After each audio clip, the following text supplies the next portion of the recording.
Quem ainda não ouviu falar da expressão da moda, pelo menos para o Ministério Público Federal, né?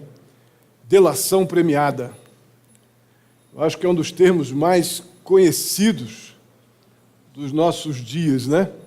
A tal da delação premiada. Interessante que isso é quase uma vergonha, ou talvez isso aumente a vergonha, não é?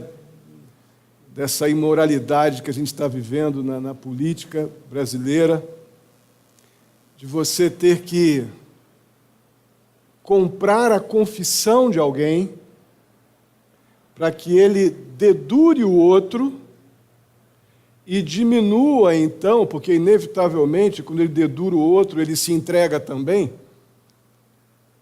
mas ele com isso está conseguindo diminuir a sua pena, como se a sua culpa tivesse também sendo diminuída, mas na verdade ele está comprando uma diminuição da sua pena ou um alívio da sua pena. Eu ouvi, vocês devem ter visto também, um amigo de infância do então governador Sérgio Cabral, que foi para a delação premiada essa semana, e ele era o último que o Sérgio Cabral poderia imaginar que ia entregá-lo, né? E ele nada mais, nada menos que era o gerente da propina, e ele chegou a usar esta expressão: eu gerenciava a propina, no testemunho dele.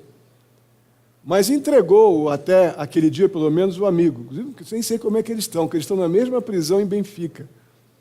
Né? Então deve ter sido interessante a volta dele para casa. Né? A questão é que isso é uma coisa tão imoral, é tão contrária àquilo que nós aprendemos nas Escrituras, de que não há como eu resolver o problema da minha culpa. Não há como eu tentar minimizar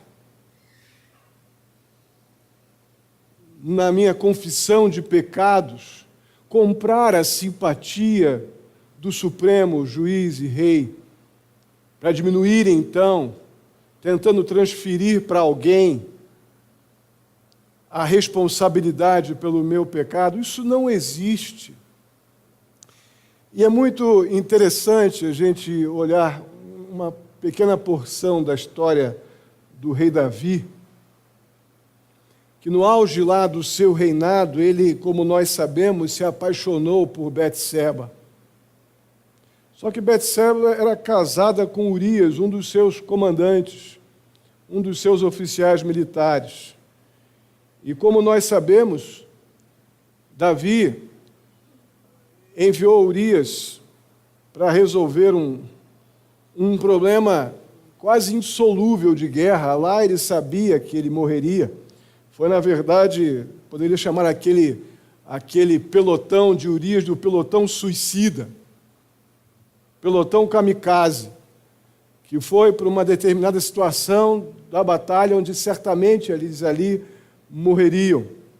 Aí, convenientemente, Davi, para encobrir a imoralidade da sua atitude, ele preparou um tremendo de um funeral com todas as honras militares, mas logo depois casou-se com a mulher que ele já tinha tomado para si, mesmo antes de Urias morrer, apesar de já ter sido mandado para a guerra. Depois você pode olhar lá em 2 Samuel, capítulo 11, que você vai ver muitos detalhes sobre este momento trágico da vida de Davi. O fato é que Davi cobiçou, ele roubou, adulterou e matou. Tudo isso no ambiente desse trágico momento da sua vida. Mas o melhor momento desse trágico momento foi o final dele, quando um profundo sentimento de culpa tomou conta de Davi, ele finalmente, completamente arrependido do seu pecado, ele ora ao Senhor e faz o que nós estaremos chamando aqui, nesta mensagem, de a verdadeira confissão. Ele não fez uma delação premiada. ele se rasgou diante do Senhor, reconhecendo de que ele era o pecador miserável, que merecia a morte, mas estava diante de um Salvador bondoso, justo e santo, que poderia perdoar o seu pecado.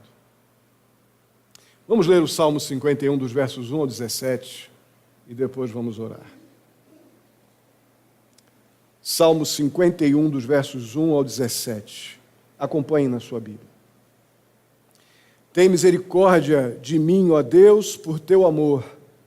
Por tua grande compaixão, apaga as minhas transgressões. Salva-me de toda a minha culpa e purifica-me do meu pecado. Pois eu mesmo reconheço as minhas transgressões e o meu pecado sempre me persegue. Contra ti, só contra ti pequei e fiz o que tu reprovas, de modo que justa é a tua sentença, e tens razão em condenar-me. Sei que sou pecador desde que nasci, sim, desde que me concebeu minha mãe. Sei que desejas a verdade no íntimo, e no coração me ensinas a sabedoria. Purifica-me com sopo, e serei puro. Lava-me mais branco do que a neve serei. Faz-me ouvir de novo júbilo e alegria, e os ossos que esmagaste exultarão. Esconde o rosto dos meus pecados e apaga todas as minhas iniquidades. Cria em mim um coração puro, ó Deus, e renova dentro de mim um espírito estável. Não me expulses da tua presença, nem tires de mim o teu Santo Espírito. Devolve-me a alegria da tua salvação e sustenta-me com o espírito pronto a obedecer. Então ensinarei os teus caminhos aos transgressores, para que os pecadores se voltem para ti. Livra-me da culpa dos crimes de sangue, ó Deus, Deus da minha salvação, e a minha língua aclamará a tua justiça. Ó Senhor, dá palavras aos meus lábios, e a minha boca anunciará o teu louvor. Não te deleitas em sacrifícios, nem te agradas em holocaustos, senão eu os traria. Os sacrifícios que agradam a Deus são um espírito quebrantado e um coração quebrantado e contrito, ó Deus, não desprezarás. Amém? Oremos. Bondoso Deus, muito obrigado pela vida de cada querido irmão aqui, pessoas que nos visitam, muito obrigado pela vida de cada um. Eu peço em nome de Jesus, ó Pai, mais uma vez, fala conosco mediante a Tua palavra. Trata, ó Deus, nossos corações. Ajuda-nos, ó Pai, a uma vida mais rendida aos Teus pés. Assim eu te peço, Pai Santo, em nome de Jesus. Amém.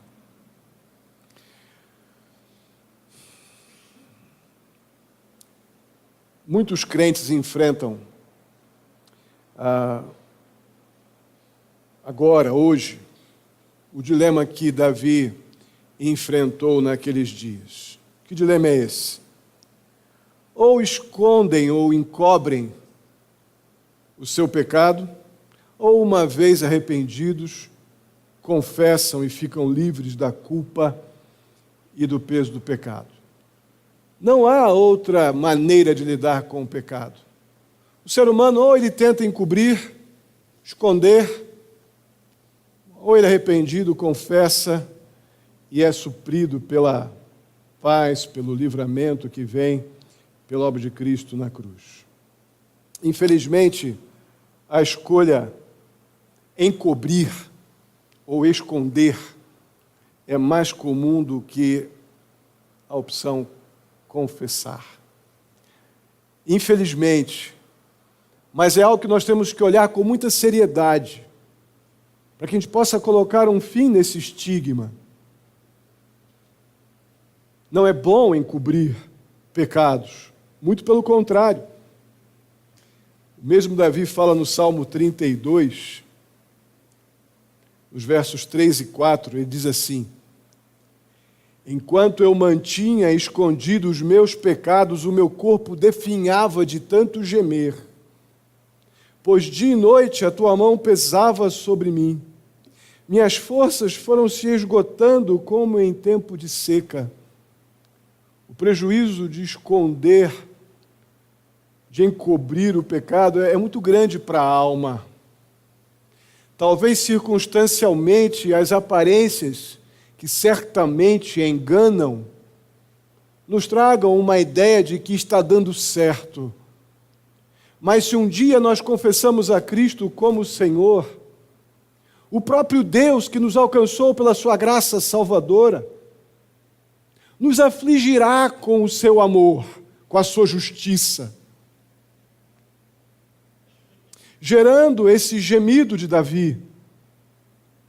Enquanto eu mantinha escondidos os meus pecados, o meu corpo definhava de tanto gemer. É graça divina. Quando um crente faz a decisão errada, a escolha errada, de no lugar de confessar e esconder, é graça divina os gemidos da alma. Porque se não há o Espírito de Deus nos afligindo, eu não tenho por que gemer para com o pecado. Pelo contrário, o pecado é meu companheiro. Mas se eu um dia já tive um encontro com Cristo, e estou tomando decisões erradas, como Davi tomou neste momento da sua vida, na sua história, irmãos, quanta bênção há numa alma aflita que não sente paz no seu pecado e que vão se esgotando as suas forças até a rendição. Então não é lucro, não é bom negócio esse negócio de encobrir pecados. É muito melhor confessar. Fui eu?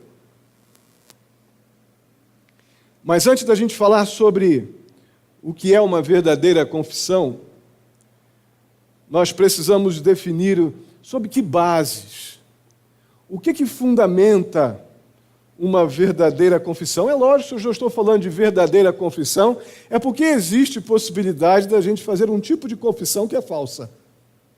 Não é? Então não haveria necessidade de eu falar de uma verdadeira se não houvesse alternativa.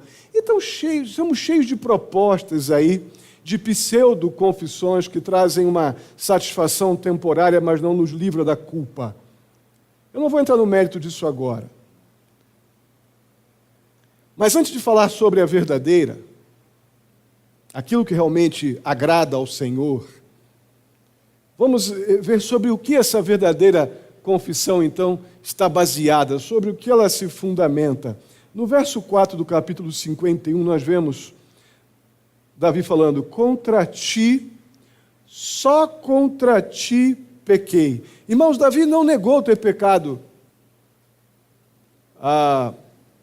contra Betseba, contra Urias e contra toda a nação que ele tinha tamanha responsabilidade. Aqui no verso 4 ele reconhece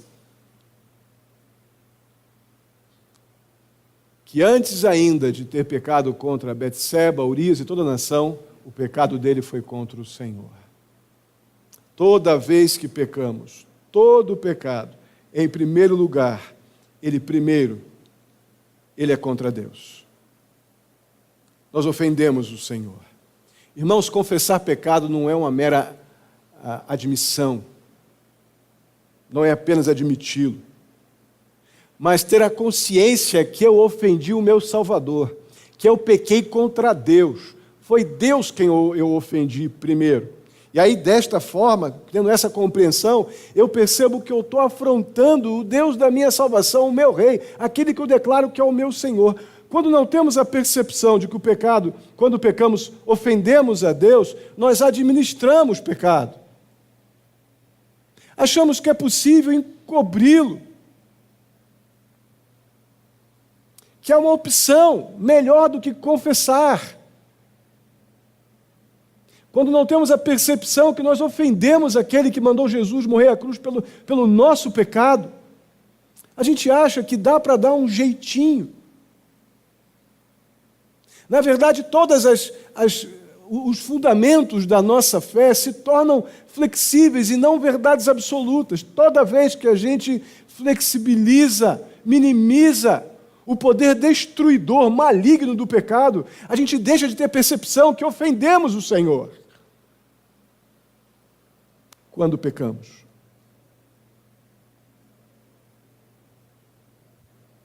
Então, sobre essa base de que quando nós pecamos inicialmente contra Deus, O que o pecador, nós pecadores, devemos saber sobre o nosso pecado para que a gente possa fazer, então, uma confissão verdadeira, autêntica, honesta? Irmãos, eu peço perdão, porque até então a minha garganta não estava ruim, mas agora ela está. Então não vamos ver se a gente chega até o final, mas agora está.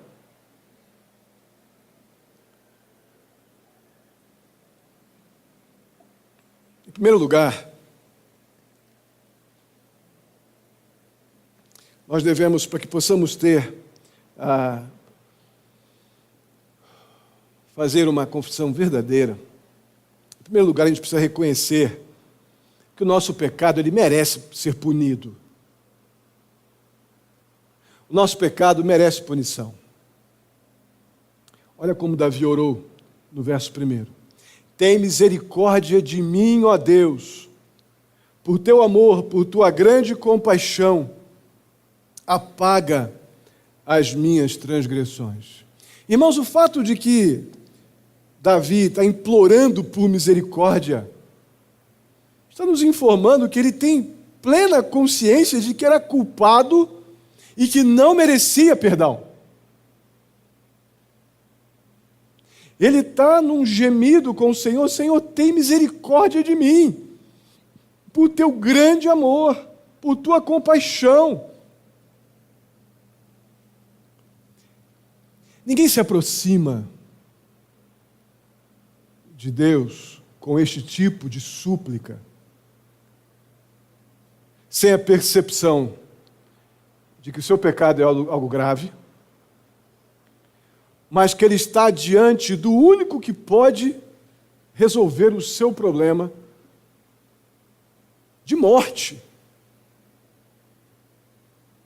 Seu pecado que o coloca numa situação diante do supremo juiz e rei de morte. O que ele merecia era morte.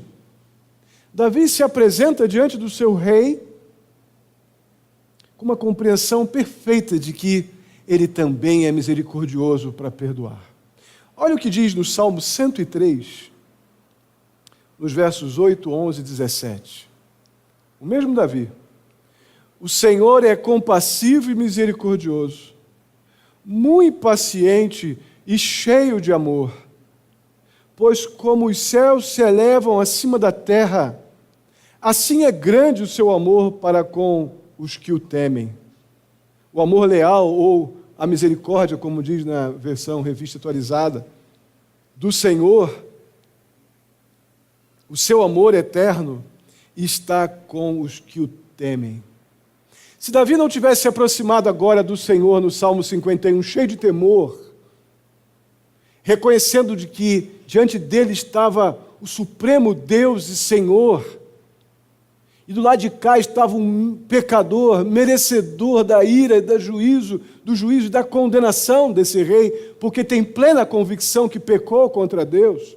Se Davi não tivesse se aproximado com este temor, que é dito aqui, pois como os céus se elevam acima da terra, assim é grande o seu amor para com quem? Para com os que o temem. O seu amor leal e a sua misericórdia a do Senhor, e o seu amor eterno está com quem? Com quem, irmãos? Com os que o temem. Então, quem teme o Senhor, reconhecendo quem Ele é, a sua justiça, o seu amor, a sua santidade, reconhecendo que é pecador, que merece o juízo e condenação, mas apresentando diante do Salvador, aqueles que o temem desfrutam desse Senhor, desse Deus que é compassivo, misericordioso, paciente e cheio de amor. O contrário é verdadeiro, não sou eu que estou dizendo. Aproximar-se do Senhor sem compreender quem Ele é,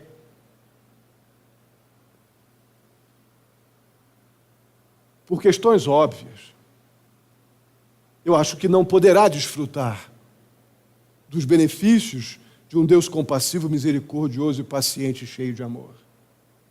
Mas quem chega diante do seu rei, rendido, confessando que é pecador e que merece o juízo, a condenação, tem da parte do Senhor esse tipo de favor. O problema é que as pessoas acham que basta uma fala legal, se arrumar bonitinho, fazer umas frases bem arrumadinhas, rezar algumas vezes, entregar algumas contribuições, ofertas, oferendas, e resolveu todo o seu problema, porque comprou numa delação premiada, comprou a simpatia de Deus. Mas estamos vendo que não é assim. Em segundo lugar, então, para a gente poder compreender, então, essa questão que compõe a verdadeira confissão, nós precisamos reconhecer que esse pecado que merece juízo, ele exige purificação. O verso 2 diz assim: lava-me de toda a minha culpa e purifica-me do meu pecado.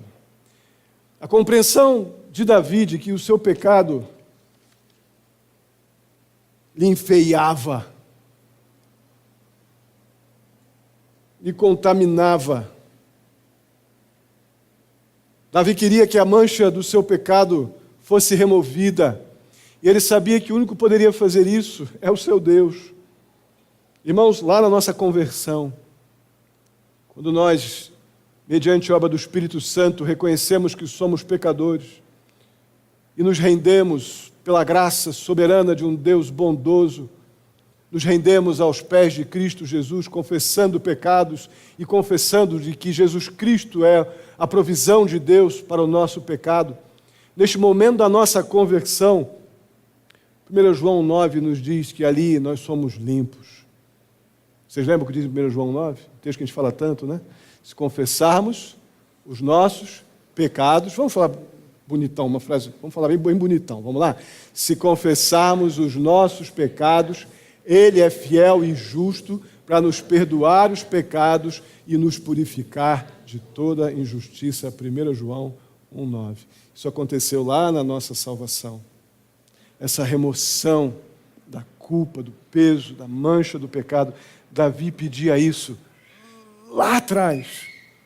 Muito antes de Cristo, ele cria que estava em Deus o poder para livrá-lo da mancha, da culpa, do poder, da influência, da contaminação do pecado. Que coisa significativa. Então, sem dúvida alguma, o nosso pecado não dá para a gente achar que dá para passar uma esponjinha, que dá para dar uma disfarçadinha. Talvez invente até um tipo de homo, tem homo para tanta coisa, né? Vão inventar um homo tira a mancha do pecado. Não tem esse não, né? Multiação, multitudo, não tem esse tipo de homo ainda, e nem vai ter. Só o sangue de Jesus nos livra da mancha, da culpa do pecado. Amém? Mas ainda, aquele que quer ter uma compreensão correta da verdadeira confissão precisa aceitar a responsabilidade pelo seu pecado. Olha o que diz o verso 3. Vamos ler juntos? Vamos lá, bem bonito. Pois eu mesmo reconheço as minhas transgressões e o meu pecado sempre me persegue. Irmãos, Davi não culpava ninguém pelo seu próprio pecado, a não ser ele mesmo. Ele podia dizer tanta coisa, né? Quem mandou aquela mulher ficar lá no terraço da casa dela? Se expondo lá na casa dela. Eu estava no meu terraço, olha. Ela tinha que se esconder lá para eu não ver. Não, Davi não fez isso não. Nenhuma vez ele transferiu a responsabilidade do seu pecado. Ele não disse nem para Deus: Senhor, tu que é o culpado que deixou aquela mulher lá para eu ver. Ele não fez isso não. Eu mesmo, disse Davi. Fui eu quem pequei. A responsabilidade é minha. Irmãos, quando uma pessoa está disposta a se responsabilizar diante de Deus pelo seu pecado, essa pessoa está caminhando numa direção muito grande de maturidade espiritual. Não somente o perdão da parte de Deus, vai lidar com as consequências também, mas está caminhando fortemente na direção do amadurecimento espiritual. Porque por mais que as circunstâncias possam cooperar, quem peca sou eu, não são as circunstâncias. A decisão de pecar é minha. E Davi assumiu, diante do Senhor, a sua responsabilidade. Nós vimos então que faz parte da verdadeira confissão um entendimento correto do pecado. E para isso nós precisamos reconhecer que o nosso pecado ele merece punição. Nós precisamos reconhecer que o nosso pecado ele exige purificação.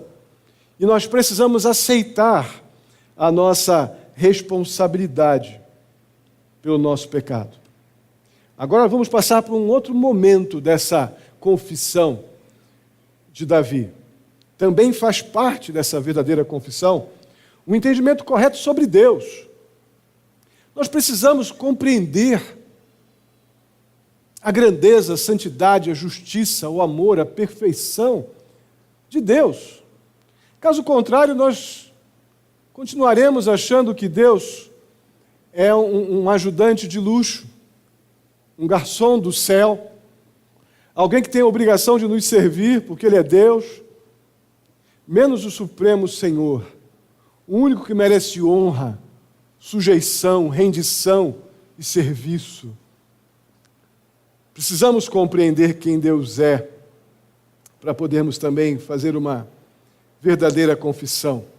E aí agora, Davi começa a mencionar alguns atributos de Deus, ele faz algumas aplicações práticas desses atributos. Por exemplo, ele vai começar a mencionar a ideia da santidade de Deus, quando ele diz, no verso 6, na primeira parte do verso 6, diz assim: sei que desejas a verdade no íntimo. O que seria, o que Davi está querendo dizer quando ele diz, sei que o Senhor deseja verdade, a verdade no íntimo? Irmãos, ainda acredito que possam haver pessoas, crentes, que acham mesmo que podem viver a vida cristã de aparência. Acredito que ainda possam haver pessoas que acham que podem, ou que apenas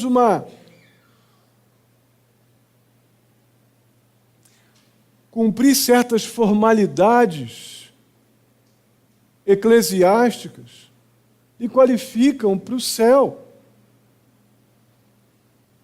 Que ir à igreja apenas salva dentro da cultura do catolicismo romano, que basta ir ao sacramento da missa.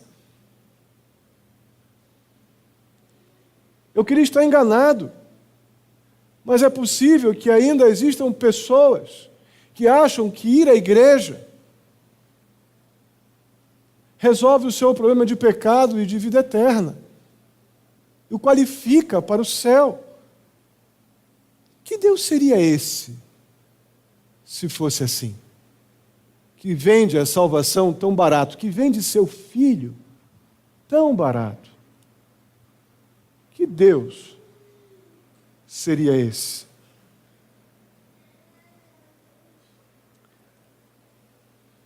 Deus não se impressiona com a nossa aparência. Sem dúvida alguma, Deus requer dos seus. Essa foi uma parte fundamental dessa confissão de Davi. Quando ele tem a percepção correta do seu pecado, ele passa por uma percepção correta de Deus, dizendo: Senhor, o Senhor não aceita adoração desonesta.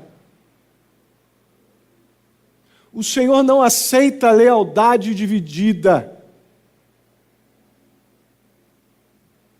O Senhor quer verdade no íntimo.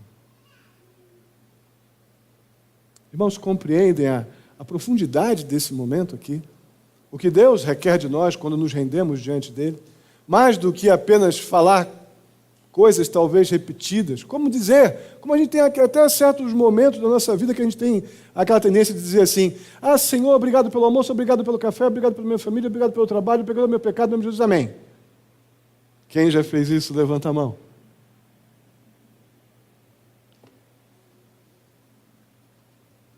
Que não percebe a dimensão do nosso pecado, do seu próprio pecado, que não dá tempo, né, nessa oração a jato, e muito menos com quem está falando.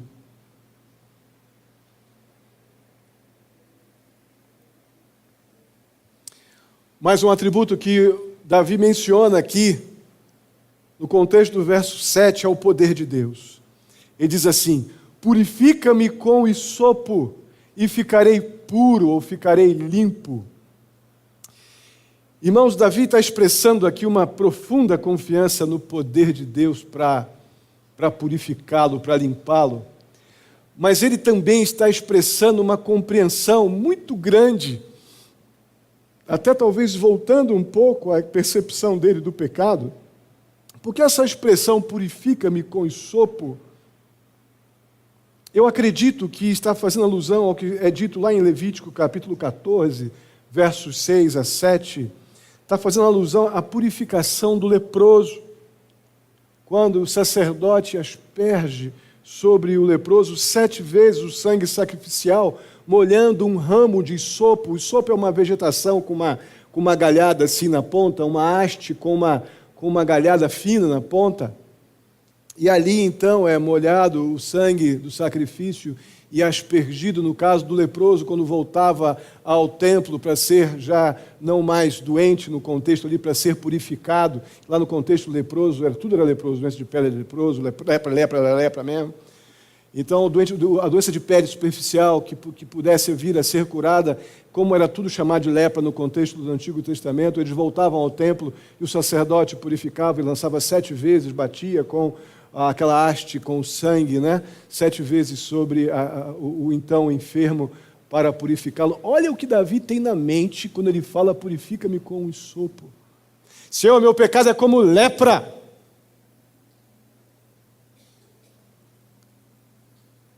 Eu me rendo diante do Senhor, purifica-me, como o Senhor ordenou lá os sacerdotes que fizessem com o leproso.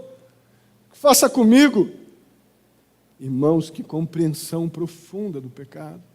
Como nos falta isso. Como nos falta isso.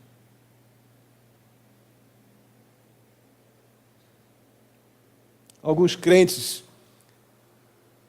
algumas pessoas, declaram assustadoramente que, diante de desafios a vencer, não acreditam que Deus pode mudar seus hábitos pecaminosos. Um fato muito chocante, um pastor conhecido, agora, nos últimos dias, declarou publicamente, vem fazendo declarações apóstatas, apostatando da fé, vem fazendo declarações muito complicadas já há algum tempo, e agora, finalmente, ele declarou publicamente que não crê mais no poder de Deus. Homem que eu participei de um congresso com ele. E fiquei nas primeiras cadeiras, porque aprendi muito com aquele homem já. Ele agora, diante de muitos sofrimentos que ele teve com a família, sofrimentos pessoais, na verdade, fracassos espirituais e morais, ele não fez como Davi, ele botou a culpa em Deus. E diz então que Deus não tem poder para livrar e que essa ideia de Deus sentado no trono é uma utopia. Que drama quando nós perdemos a percepção de Davi,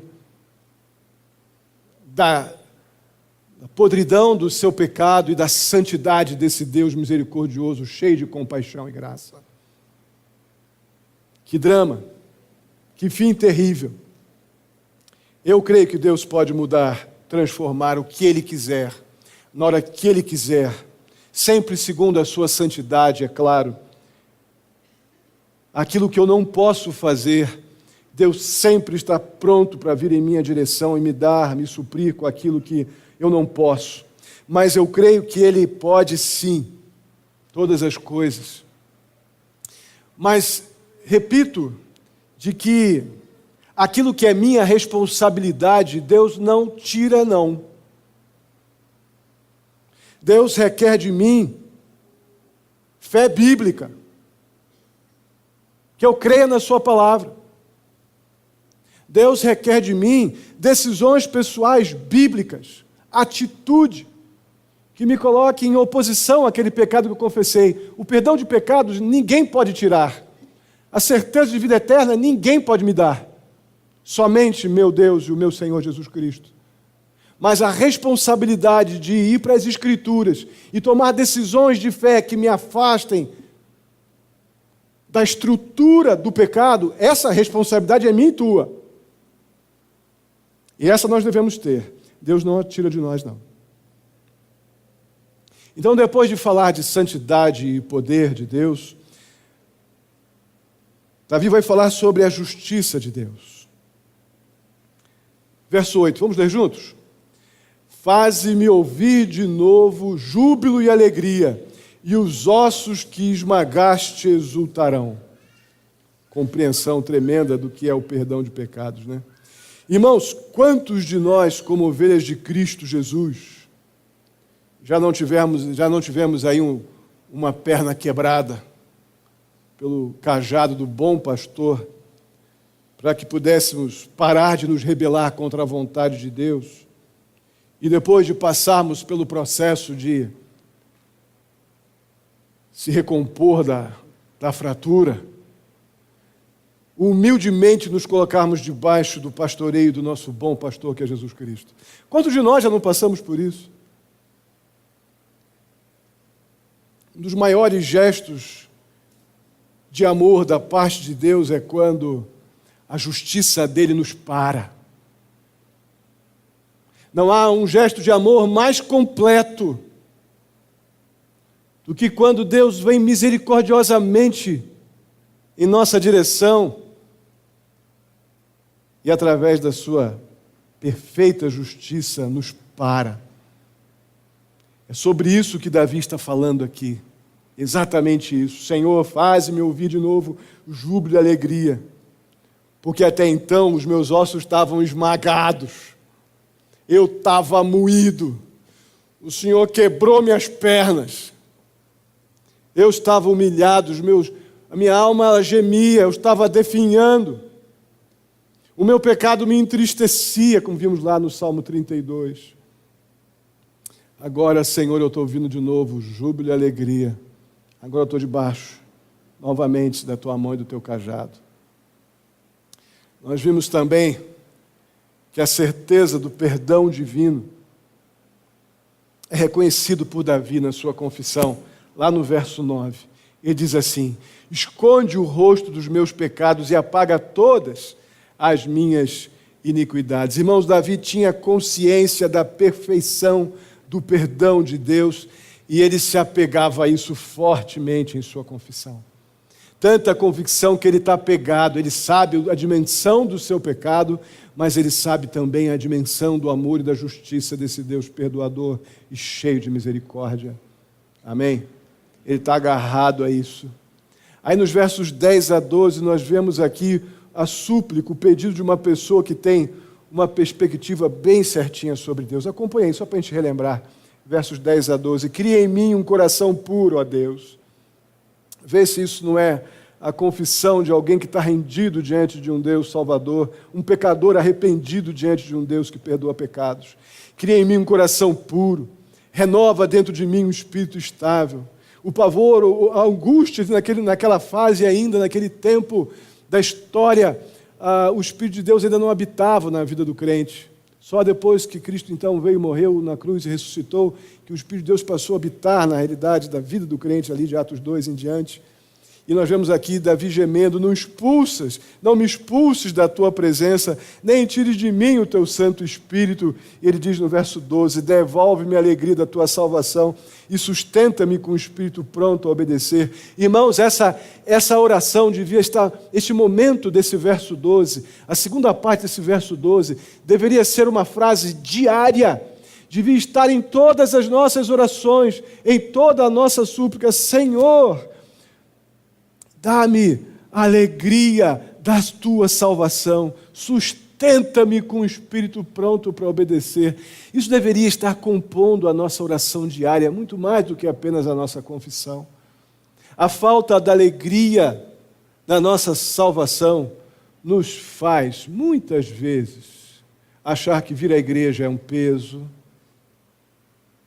achar que ter que fazer devocional e ler a Bíblia é uma canseira, ter que ir à igreja hoje, que chato, se eu não for vão ficar falando. Já passou por isso? Quando perdemos a alegria da salvação, perdemos a percepção que estávamos indo para o inferno.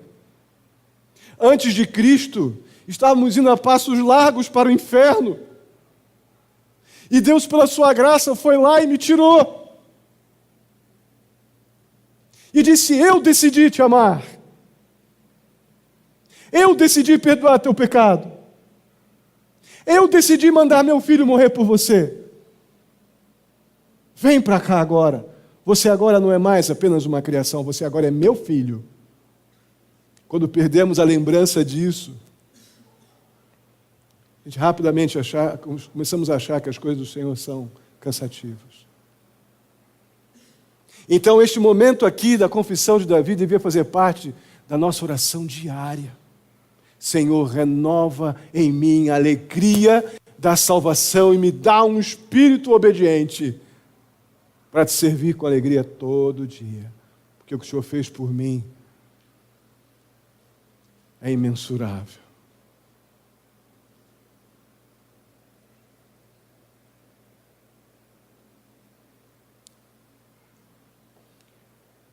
Já vimos então que... Perdão, irmãos. Tem que lembrar que minha garganta está ruim.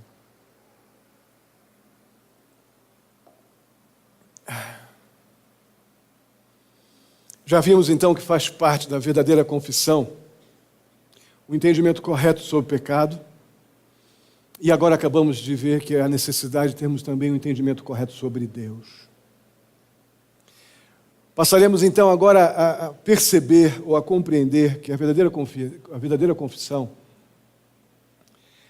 ela também envolve um entendimento correto sobre nós mesmos. O Salmo 51 deixa claro isso durante todo o Salmo, né? Davi ele reconhece que ele deveria ter sempre uma vida piedosa, sempre um viver santo. Mas por quê? Por que ele tem essa convicção? Por causa daqueles que não conhecem a Deus, que estão ao nosso lado, que estavam ao lado dele. Olha o que diz o verso 13. Então ensinarei os teus caminhos aos transgressores, para que os pecadores se voltem para ti. Irmãos, Davi sabia que ele deveria ter um viver santificado se ele quisesse anunciar o amor de Deus aos pecadores que estavam ao seu redor. Não dava para ser diferente. Irmãos, ninguém escuta uma pessoa que tem a consciência corroída e corrompida pela culpa. Quem é que ouve uma pessoa assim? Na verdade, uma pessoa assim tem pouco a falar, pelo menos, das verdades libertadoras do Evangelho. Pode ter muita coisa para dizer sobre tudo, mas poucas coisas para falar sobre as verdades do Evangelho que liberta. Por isso, nos versos 14 a 16, que vamos ler agora, relembrar, nós vemos mais uma vez o clamor de uma pessoa que deseja profundamente ser restaurada, mas do jeito do Senhor. Não quer fazer as coisas mais do seu jeito. Ele quer viver do jeito do Senhor. Os versos 14 a 16 dizem assim: livra-me da culpa dos crimes de sangue, ó Deus, Deus da minha salvação, e a minha língua aclamará a tua justiça. Ó Senhor, dá palavras aos meus lábios, e a minha boca anunciará o teu louvor. Veja que ele não quer mais fazer as coisas do jeito dele. Olha o verso 16. O Senhor não te deleitas em sacrifício. Ele está dizendo assim: eu era bom disso. Eu era bom de dar oferta.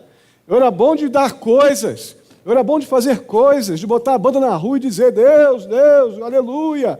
Eu era bom disso à beça. Mas o Senhor não se deleita em sacrifícios, diz o verso 16. Nem te agrada em holocaustos. Senão eu o traria. Sou campeão nisso. Mas aí ele chega finalmente no verso 17. Ele reconhece em sua confissão. Vamos ler juntos o verso 17.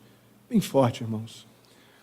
Os sacrifícios que agradam a Deus são um espírito quebrantado, um coração quebrantado e contrito a Deus não desprezarás. Não é o que eu faço, não é o que eu dou, o que eu compro, que eu falo, mas é um rasgar da alma, é a rendição, é a humilhação diante do Senhor. Senhor, o Senhor é Deus, eu sou o pecador que merece a morte, mas o Senhor, como Deus, decidiu amar pecadores, por isso eu clamo, tem misericórdia de mim. Aí Deus vai na sua compaixão, no seu amor, na sua misericórdia, na sua piedade, vai sobre aqueles que têm temor a Ele e derrama sobre eles suas bênçãos. É assim que Deus faz. Davi entendeu tudo isso, por isso que ele está entendendo, Senhor, poder, riqueza, coisas, nada disso resolve o nosso problema de pecado. A confissão verdadeira, ela se rasga. A confissão verdadeira, ela se resume num coração completamente humilhado diante do Senhor. Um espírito, um ânimo completamente quebrantado. Um coração, vaidades, tudo jogado no chão diante de um amor inexplicável. Esse o Senhor não despreza. Davi entendeu isso. Irmãos, impressionante. Esse texto está nos dizendo que nós temos como agradar a Deus. Pecadores como nós têm como agradar a Deus. Sim, nós podemos isso. Mas primeiro a gente tem que lamentar o nosso pecado diante do nosso Salvador e Rei. Enquanto eu não lamento o fato de eu pecar contra Deus e confesso o meu lamento a Ele, eu não tenho por que agradar o Senhor com obstinação, com orgulho, com vaidade, mas um coração quebrantado e contrito, esse o Senhor não desprezará. Amém?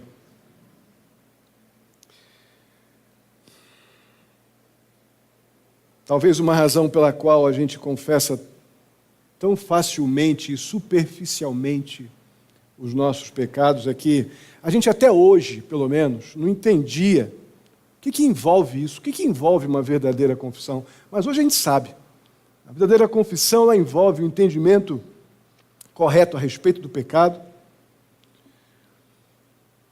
a respeito de Deus e a respeito de nós mesmos. O efeito disso é muito prático. Muito prático. A confissão verdadeira, a confissão que Deus tem prazer em ouvir e se agrada dela, ela também traz uma leveza, um alívio enorme para a alma. Ela retira o peso da culpa do pecado. Sabe por quê?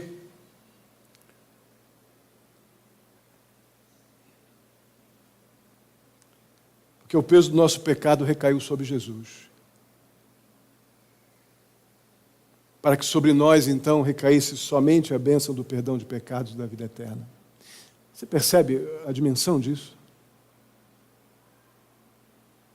O peso do nosso pecado recaiu todo sobre Jesus.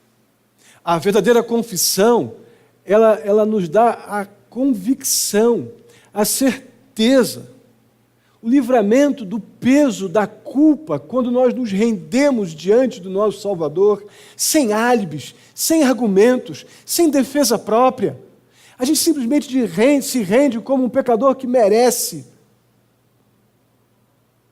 o juízo, a condenação, a separação, a morte.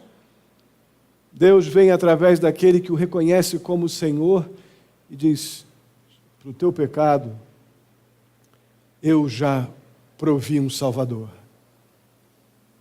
Para a tua morte, eu já providenciei a vida. Para a tua culpa, eu já providenciei um libertador. Foi isso que aconteceu na cruz, quando Cristo morreu por mim e por você. Por isso que o peso do nosso pecado recaiu sobre Jesus, para que sobre nós recaísse a bênção do perdão de pecados da vida eterna. Amém? Vamos ficar de pé e vamos orar.